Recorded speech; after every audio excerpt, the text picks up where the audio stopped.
So this week, Jen and I had to get physicals for a little family business. And of course, when you get a physical, you have to fill out paperwork and you write down your personal information, whether you smoke or drink, do you exercise, your height and weight. And, I'm never sure why they ask you your height and weight when you go to the doctor's office, because they always measure your height and weight when you go in just a couple minutes later. And so, nevertheless, my weight when I got on the scale came in a little higher than I wrote down on that sheet. And, I was on vacation last week and doing some teaching, and there was dessert a couple times a day, and lunches and dinners, nice lunches and dinners, and evenings out, and airport food, and went to the movie a couple times, and popcorn and everything. But to add some insult to injury, when the doctor was pressing on my stomach, for some reason he didn't say why he was just pressing on my stomach, he asked this question: "So, do you work out at all?"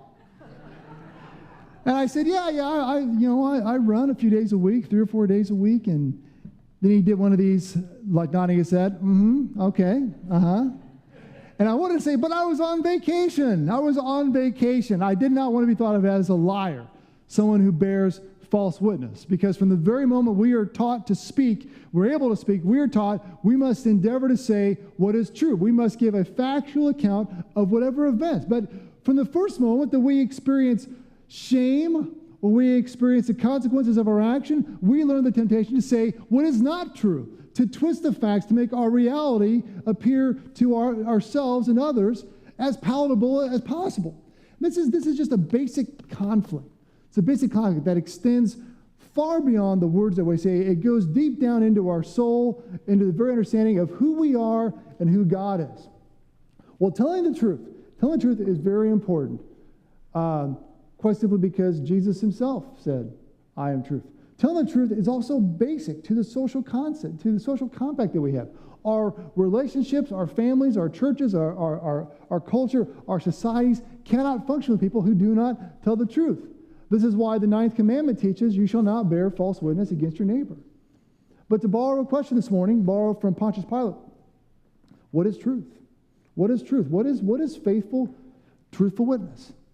Now, since I was a teenager, I've liked to read a French novelist who's a philosopher too, Albert Camus. And I like to read him because I think more than any other writer that I've come across, he is very truthful. Very truthful. He has a great handle on human nature and on human sin. He got it. He understood it. And his last novel, which is called The Fall, is my favorite. And he offers this little gem in The Fall among many others. He said, "Too many people now climb onto the cross merely to be seen from a greater distance, even if they trample somewhat on the one who's been there for so long." I love that quote. I remember it even from when I was a teenager. What a great insight into human nature and human sin. The problem with reading Camus is he's really depressing.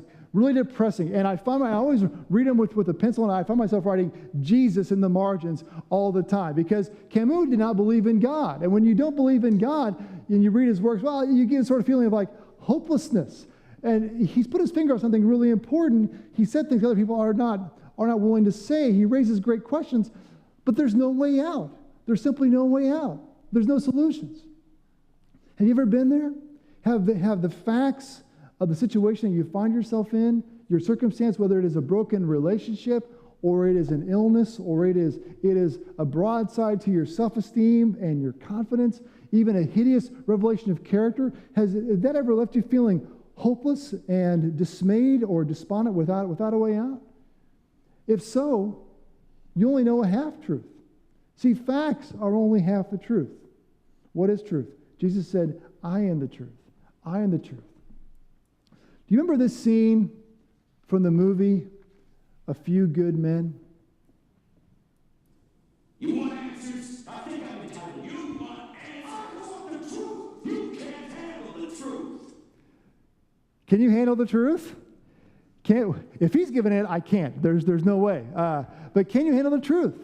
Jesus said, "If you are my disciple, you will know the truth, and the truth will set you free." The problem with that verse is it's often quoted out of context. Jesus is talking about a very specific truth, the truth of himself.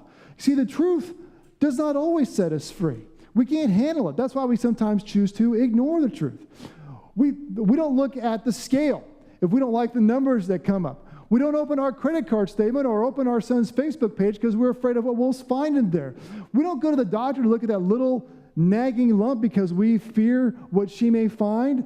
Jesus is saying, I am the truth. He's not talking about mere facts here. We can handle any truth if Jesus is the truth of our lives. And truth that does not include Jesus, at best, is a half-truth. Witness that does not witness to the supreme reality of Jesus Christ, that's not faithful witness, that's false witness. So what I want to do in this sermon, in the time we have left, is I want to share some ways that being a faithful witness sets us free and helps us become all the Father has made us to be. First thing that being a faithful witness does is it helps us to remember that Jesus is our neighbor. That Jesus is our neighbor. Jesus loves us. He has said, I will never leave you. I will never forsake you. He has our concerns on his heart. He is our neighbor in every sense of the word. Now, this word bear, you shall not bear false witness, means to speak out, usually means to respond, but there's this other sense of it too that means to carry, it means to hold, it means to dwell in. Being a faithful witness in our soul, holding the truth of Jesus Christ in tension with the reality of our lives and the reality of the world deep within, helps us face that reality no matter what it may be. We don't ignore it because it's hopeless. We don't overlook it because it's too painful. We can hold a faithful witness in our soul because we know that Jesus, our neighbor, holds all things together, and he upholds the universe by the word of his power. A couple weeks ago, I went to a funeral of one of our members, and our very own Reverend Dr. Larry Thornton preached a service at Aberdeen Village, which is a retirement home. And Larry preached his funeral to a bunch of folks for whom death is no longer just an abstract concept, but folks whose days they've lived on this earth far outweigh the days they have left, folks who have lost friends and loved ones, folks whose neighbors die routinely. Larry preached a funeral to folks whose bodies are failing them. They are in wheelchairs and they're pushing walkers and they're experiencing aches and pains, and they may wrestle with regret and fear, abandonment and loneliness. And so Larry stood up there. He read the gospel to this crew, promising heaven, but what he said next stunned me. He was practically pounding the pulpit, begging with these people to listen to what he said. He said, do you hear what it says? Do you hear what it says? We'll be walking in the kingdom of heaven. We'll be running and leaping and dancing, and these old bodies that we have will be made new. They'll be restored to their glory, restored to anything they used to be. Do you hear me? It was stunning. He was like a Baptist preacher preaching a revival up there.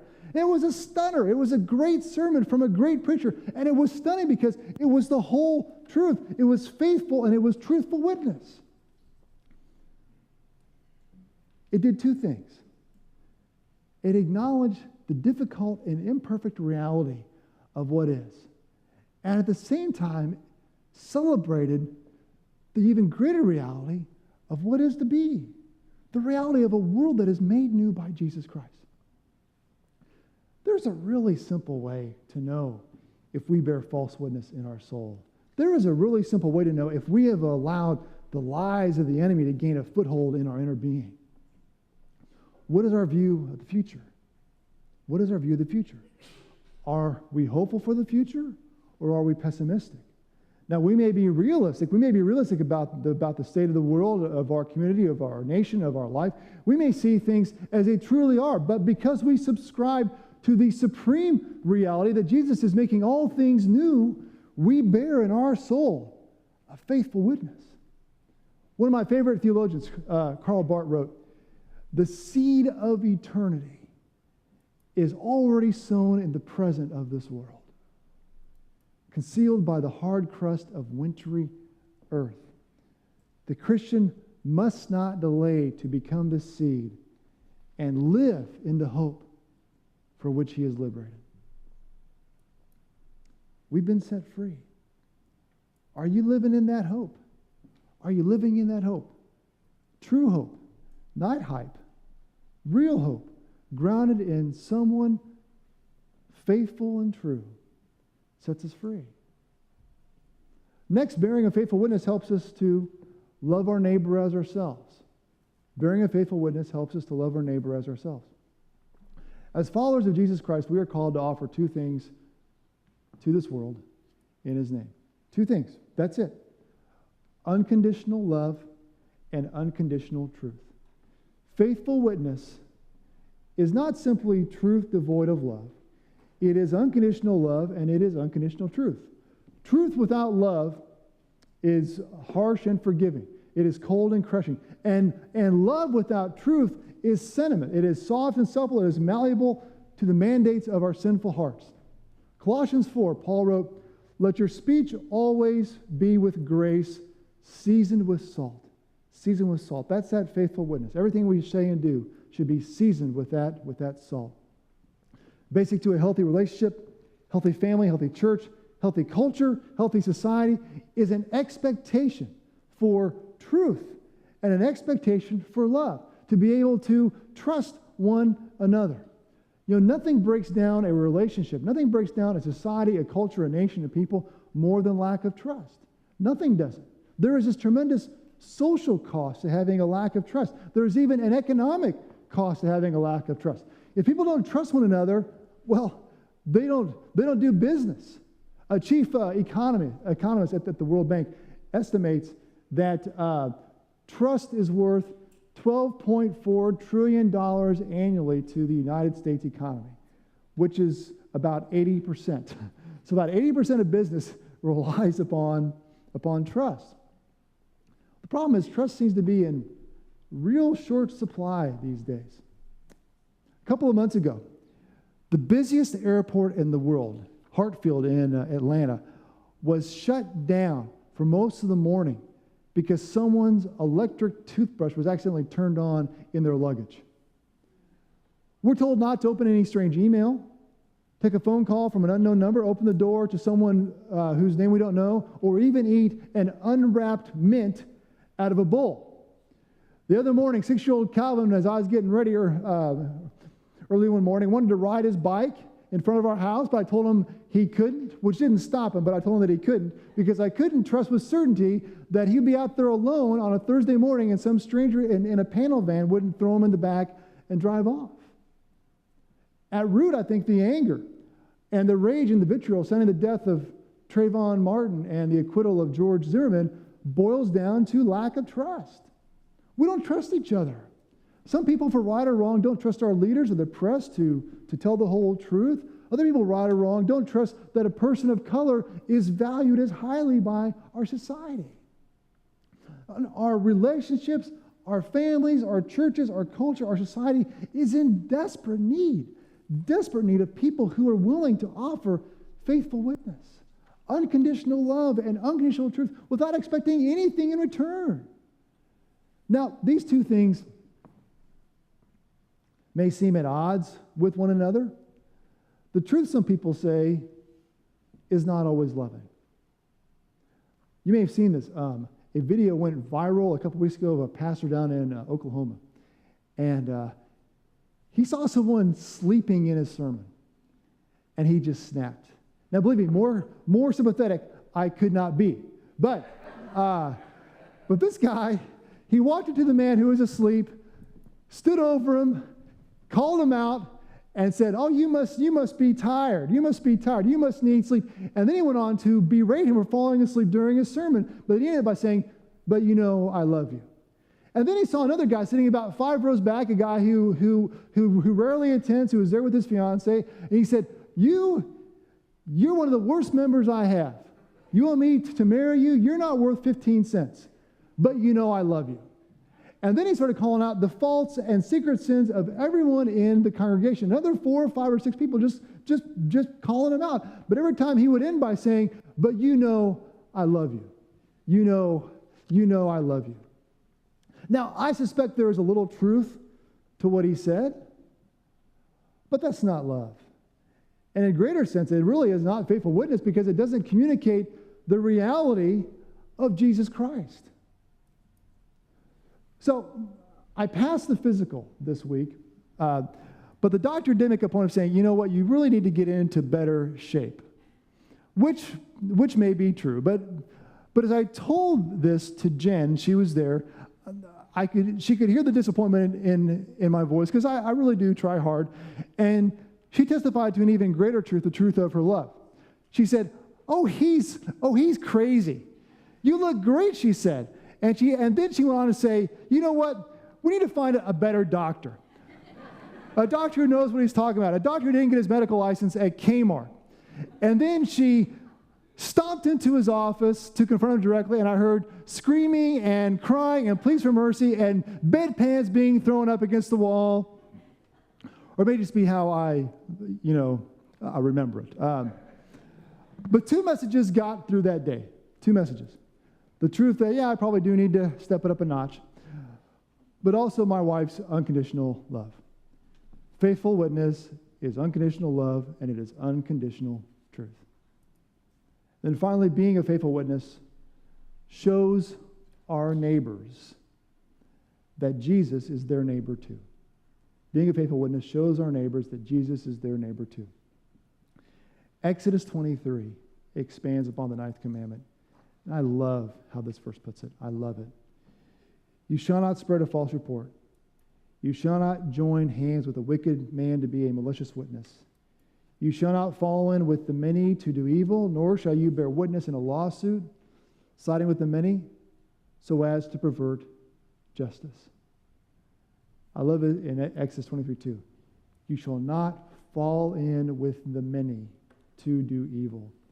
You shall not side with the many to pervert justice. The call to stand with Jesus as a faithful witness is sometimes a call to stand alone. Sometimes being a faithful witness means to stand in faith alone while the rest of the world falls away. The Bible teaches us that 1 plus Jesus equals a majority. In fact, he doesn't even need the 1. It's just a majority. What if Christians endeavored, out of our love of God and love of neighbor, to be a faithful witness above all else? What if the church said, we're going to tell the truth. We're going to live truthfully no matter what it costs us, no matter who it angers, without regard to status or station, age or place. What if the church said, we're going to stand for unconditional love and we're going to stand for unconditional truth of Jesus' word, even if we must stand alone to do it? Are we willing? Are we willing to be the lone figure standing on the track, holding aloft the bright lantern of truth amidst the gloom of night, warning the train not to go plunging through the broken bridge? Are we willing to do that? It would change the world. It would change the world. Now, it's going to take more than words. People can get words everywhere. There is nowhere in our society where we go where there are not words. Words are everywhere. Faithful witness in an untrusting, cynical age, it demands deeds. It demands deeds. Now, some folks have observed that we're moving toward a time, if we're not there already, where we are in a post-Christian culture, a time when the church is no longer dominant, where Christianity must be a countercultural movement, somewhat like the young church in the Roman Empire. And we may ask, how did the church go from a fringe countercultural movement to being spread all the way around the globe? Well, she was a faithful witness. She was a faithful witness. During the reign of the Emperor Trajan, where Christians were persecuted terribly, early in the 2nd century, a Roman governor named Pliny wrote to Trajan, telling him how he was trying and executing Christians. And he told Trajan, I really can't find a crime against them, but nevertheless, I'm having them executed anyway. Now we may ask, well, how did he know? How did he know that they were Christians? I mean, there were no churches. There were no church buildings then. No one had a Jesus fish on their chariot, driving around. He had 2 ways. First, by the way they lived, because they lived differently than everybody else. They lived better. They lived more loving, more sacrificial lives and moral lives than any other citizens in the entire empire. So he was killing his best people. Secondly, Pliny simply asked them. He simply asked them. Here's part of the letter that he wrote to Trajan. He said, an anonymous document was published containing the names of many persons. And I released those who denied that they were or had been Christians, something none of which those who are really Christians can be forced to do. So he knew who were Christians by, they simply said, yeah, I'm a Christian, at the risk of death, at the risk of being thrown into the Roman arena, at the risk of being crucified, at the risk of being burned alive, at the risk of being filleted. They simply said, yeah, I'm a Christian. Now, we may not be called to give up living in our day and age to be a faithful witness, but every Christian is called to live a new life, a life that shows all the world that Jesus is their neighbor too. Well, what does that look like? Well, I flew home late at night last weekend, and it was a long day, a very long day. I was delayed about a half dozen times, and the plane ran about 3 hours late. Finally, around 1:30 a.m., and we were almost home. We were flying somewhere near Topeka, and I heard some chatter around me about one of our we only had two giant prop engines being out. And sure enough, it was. It was a little concerning, And a few minutes later, the pilot came over the public address system and said the engine was not working well, and which was an understatement. And we were going to have to make an emergency landing at KCI. And the flight attendants, they sprung into action, and they explained to us how to prepare for a crash. And the pilot gave a couple other instructions, and some people began to fear the worst. Lawyers started passing out cards to folks on the plane. The man next to me surreptitiously pulled out his cell phone and instead of texting someone saying, "I love you." And the lady behind me began to sob and began to weep and say, "I don't want to die. I don't want to die." And then she began scrolling through this long laundry list of regrets about her life for the whole cabin to hear. And I could hear, sniffles and people crying in the cabin. I just kept reading a book. It was a really good book. I didn't want to put it down. But I was never really concerned. I said a prayer, but I didn't call Jen or scroll through the pictures of my family for one last time on my cell phone or ask God to forgive me for all my sins. Here's why. The pilot and all the attendants, they seemed so calm. They seemed to have faith that this pilot could land this plane safely. And sure enough, when we touched down a few minutes later, the runway was lined with fire trucks and ambulances. And the landing, well, it was a little hard, but everything was okay. We made it home safe. Being a faithful witness means having confidence in the pilot. The engine may be aflame, the tail section broken off, bags of honey roasted peanuts spinning like little tornadoes inside the cabin. But we still have peace. And we showed that peace to all the world that we trust him who is our neighbor to bring us home safely. Being a faithful witness is a testimony that no matter the situation, no matter the terrible circumstances, no matter the implications and incriminations, Jesus is greater. We don't run from reality. We don't fear the future. We don't rub our hands together and furrow our brows.